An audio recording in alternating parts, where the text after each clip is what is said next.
Section number 4, operations with the number 0.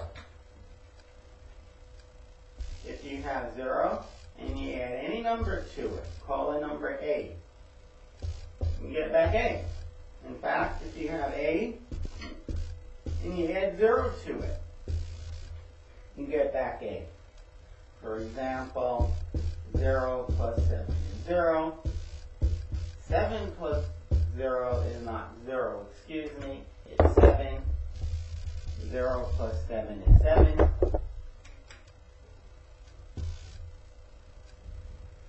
If you have a number like 13 and you add 0, you get back 13. You have a negative number and you add 0, you get back that number. Negative or positive, doesn't matter. That is, if you have a negative number and you add 0, you get back that negative number. If you have a positive number and you add 0, you get back that same positive number. If you have 0 and you add a number, you get back that number. If you have 0 and you add negative 5, well, you get back that number, negative 5. 0 plus any number is that number. Nobody said in the first line A couldn't be negative. Nobody said in the second line A had to be positive. Any number A, positive, negative, or 0. A can be 0. 0 plus a number, whatever that number is, 0 plus a number should be that number. If that number is 0, well, yeah, you get back to 0. If you have a number, and you take away nothing, you have 0. Get some money in the bank, and today you didn't take out any money, you still have that same amount of money to get interest, or more commonly, fees.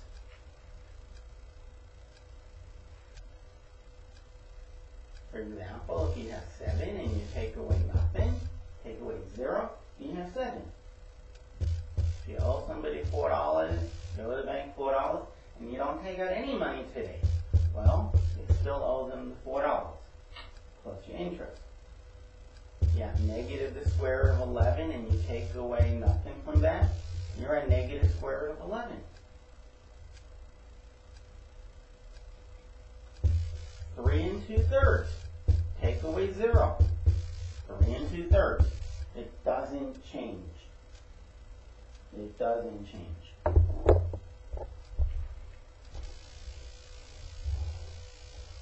Okay. What if we do the subtraction the other way? Not A minus 0, but 0 take away A. How much is 0 take away A? Well, you can read it backwards. A take away 0 is A, that is positive A. But when you read it backwards, whatever sign you get, it was wrong. It's not positive A, it's negative A. 0 take away 4. Well, 4 take away 0 is 4, but when you read it backwards, you have to change the sign. 0 take away a negative 4. Two symbols next to one another, we should put brackets. Negative 4 take away 0. Any number take away 0 is that number. But when you read it backwards, the sign's wrong. It's plus 4. You can say plus 4, or of course you can just say 4. No matter the case. Well, you know the 0 table, 0 times any number is 0. In fact, any number times 0 is 0. You should definitely know the 0 times table. For example, 7 times 0 is 0. Negative 4 over 7 times 0 is 0. 0 times a negative 3 3/4. There are two symbols next to one another. Brackets is 0.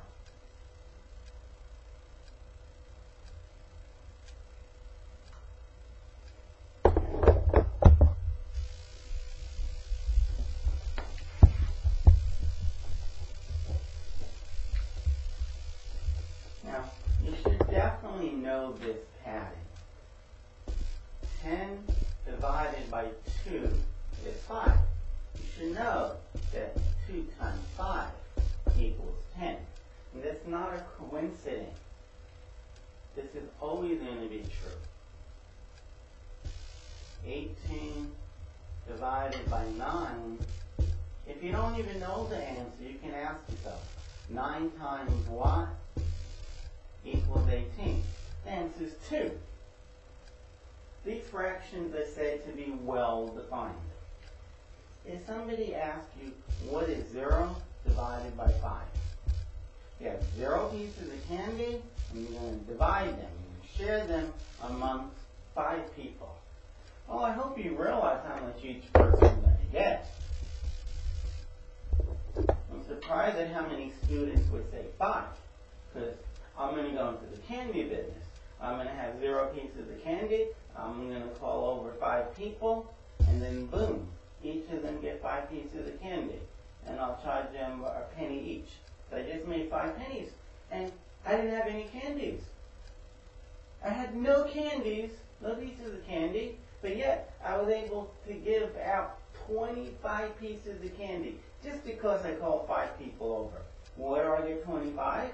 Well, if each person gets 5 pieces of candy and there's 5 people, well then there's 25 pieces of candy I gave out. That's not magic, because I had 0 pieces of candy.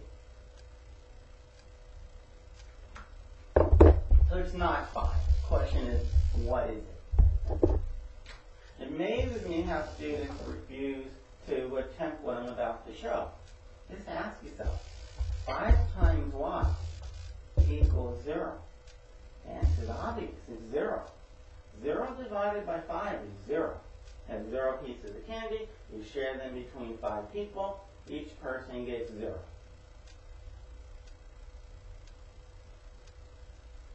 So 0 divided by -2. There's no 0 table. Any number times 0 is 0. 0 divided by -2 is 0. 0 divided by 2/3. 2/3 times 0, yep, that gives you 0. If you have, here's a rule, you have 0 on the top, and you don't have 0 on the bottom. You don't have 0 on the bottom. You have any number you like, 0.3, the number pi, 11.9, any number you like on the bottom, but 0. The answer will be 0.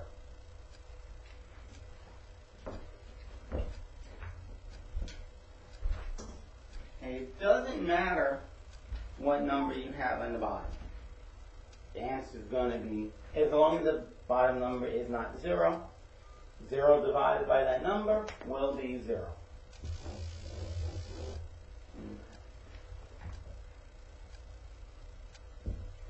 Now, what if you do say have 0 on the bottom? You have, say, 7 divided by 0. The number that goes here has to answer this question. 0 times what equals 7? Now, people will say 7, but there's one problem there. 0 times 7 is not 7. 1 times 7 is 7. But 0 times 7 isn't 7. 0 times 7 is 0. In fact, once you have 0, I don't care what you put here. You're going to get 0. That is, you'll never get 7. You'll never get 7. That is, this answer, there is no answer to this. It's undefined. It's not well defined, so we call it undefined.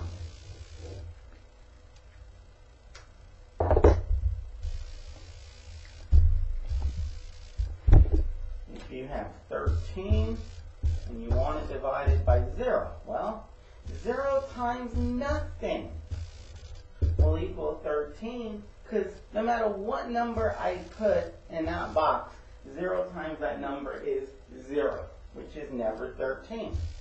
That is why we call it undefined.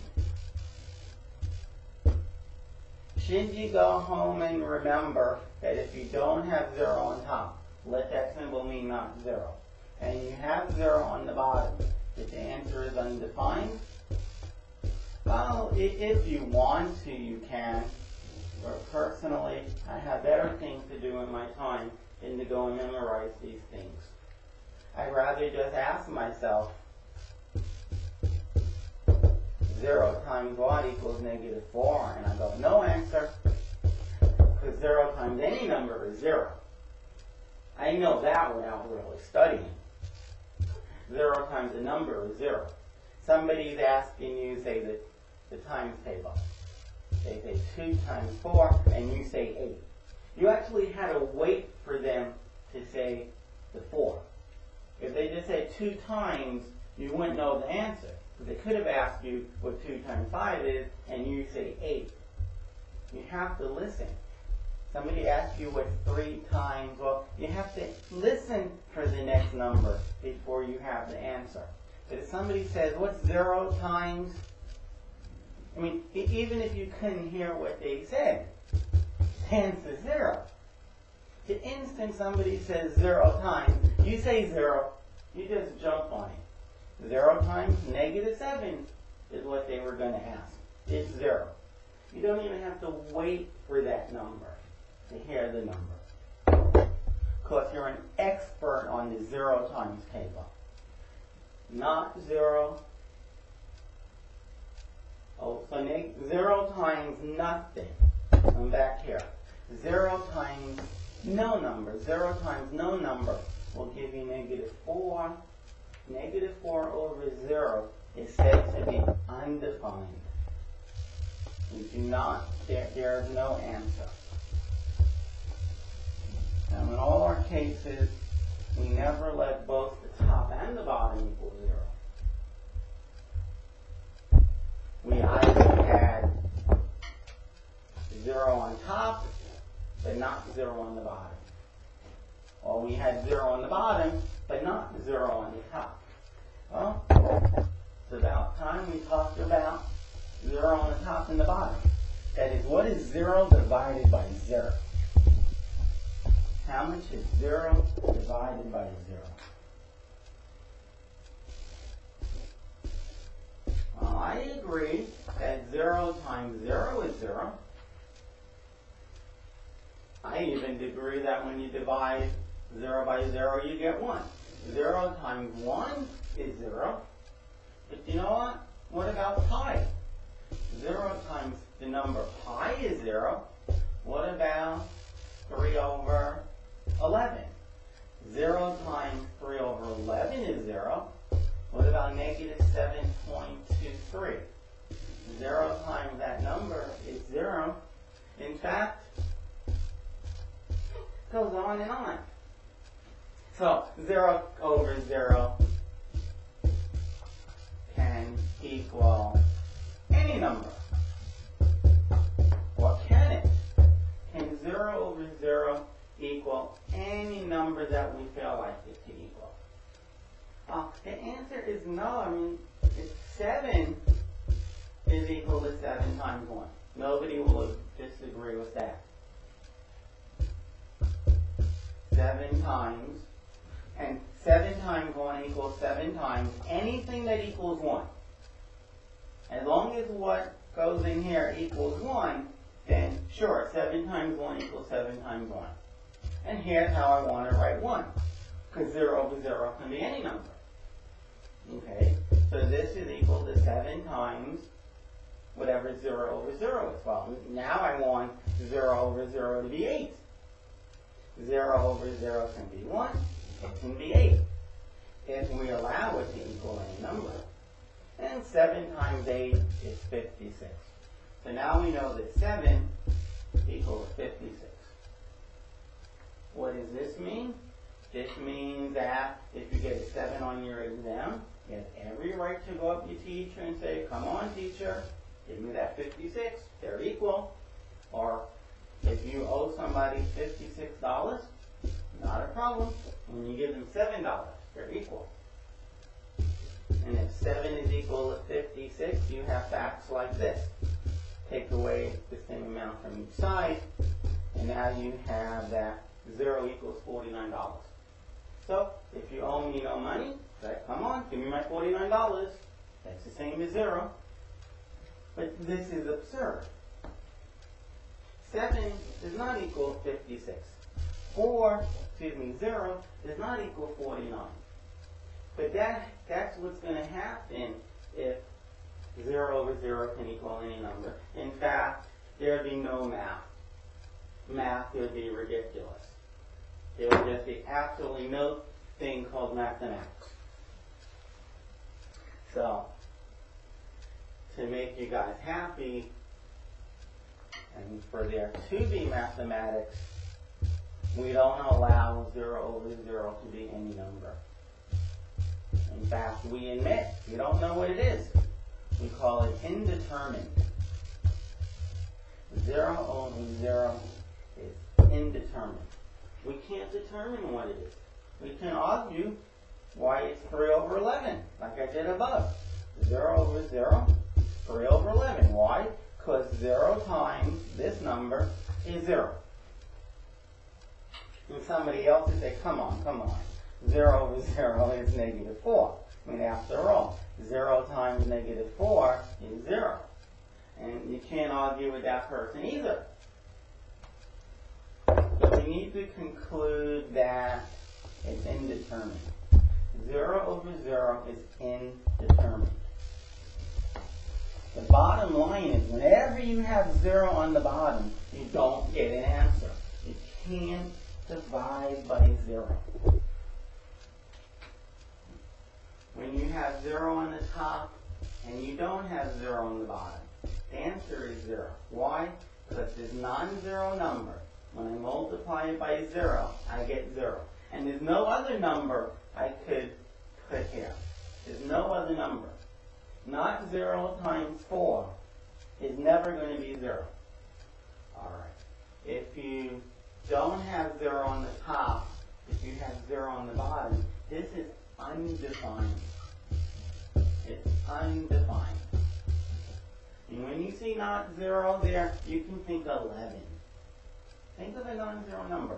0 times nothing will give you that non-zero number, because 0 times all numbers is 0. And if you have 0 over 0, this can be... Now you need to see if you can get more than one answer. You may say, oh, that's 1 because 0 times 1 is 0. Or you might say it's 0 because 0 times 0 is 0. But once you say it's 1 or 0, see if you can get another number. Like if you say 1, try 0, or try negative 4. Say, wait a minute, 0 times negative 4 is also 0. Once you get more than one answer, it's not well defined. We call this indeterminate. We can't determine what it is. Okay, so we say we don't know what it is. It's indeterminate. The bottom line is, let's get rid of this one in the middle.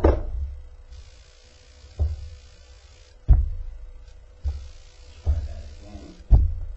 The bottom line is, when you have 0 in the bottom, you don't get an answer.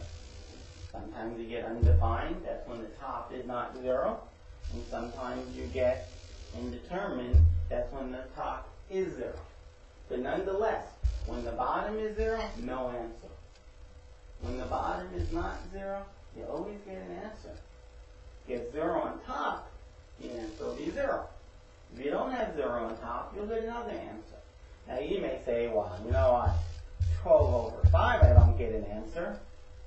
You know, like if you had 12 over 6, the answer is 2. Well, 12 over 5 is 12 over 5.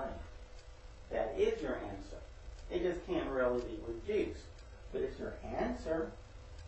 0 over 0 is many different answers. That's why we call it indeterminate.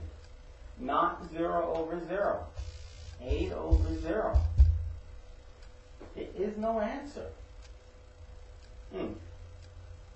For me to be right, 5 times this number should equal 12. But 5 times 12 fifths, well, the 5, I do get 12. This number times this number was actually 12. It actually worked. It actually worked.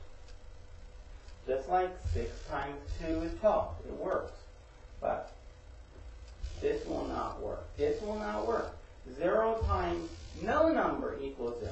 That's why it's undefined. And you don't have to remember this. Just 0 times, some students are sloppy on these two cases. Say 8 over 0, 0 over 8. Just ask yourself, 8 times y equals 0. 0. Are there any other answers? No. 0 times y equals 0. Nothing. That's undefined. Any number? Indeterminate. Okay, you need to know these three. You must know this one, and this one. If you know it from memorization, fine. If you know it by asking yourself, 8 times y is 0, is 0. I mean, nobody's going to ask you this question. That's just the form. Somebody's going to ask you, what is 0 divided by negative 7? And you're going to say, negative 7 times y equals 0 is 0. And you'll be correct. Somebody asks you, what's 8 over 0? Or 18 over 0? 0 times y equals 0. That's undefined. Call it U for undefined. Now, the last thing we'll talk about for multiplication by 0 is the following. Somebody asks you what 7 times 8 times 2 times 0 times 4 times 11, you should just say it's 0. You want to figure out what 7 times 8 is, fine, but I'll tell you why. It's a number. And when you multiply that number by 2, you get another number. You want to multiply 7 by 8, that results by 2, go for it. But I know one thing. This is some number. And when I multiply it by 0, I get 0. And then so first you do 7 times 8. Okay, you get 56. Times 2 is 112. Times 0 is 0. Times 4 is 0. Times 11 is 0. You get 0. You don't, if you're multiplying a string of numbers and one of them is 0, the answer is 0. Now, students who do 7 times 8 first and then multiply that by 2, you guys aren't using the fact that the order that you multiply a string of numbers in is up to you. I'd rather ask myself what 0 times 7 is and get 0. 0 times 8 is 0. Times 2 is 0. Hey, I'm not really suffering through any multiplication.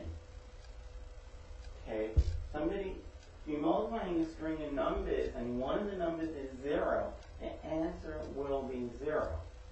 Remember, the order you multiply a string of numbers in is up to you. Personally, I'd rather multiply those two numbers and get 100, because I'm real good at multiplying by 100. And 7 times 2 is 14. 14 times 100 or 100 times 14, that's just 1400. 72 times 100, 7200. Okay, so the order you multiply is up to you. I choose to multiply with 0 first. But then hopefully you'll start catching on. So I prefer to do it this way. And then you'll start catching on that if one of the numbers is 0, the product is going to be 0. Okay, that finishes the section on operations with the number 0.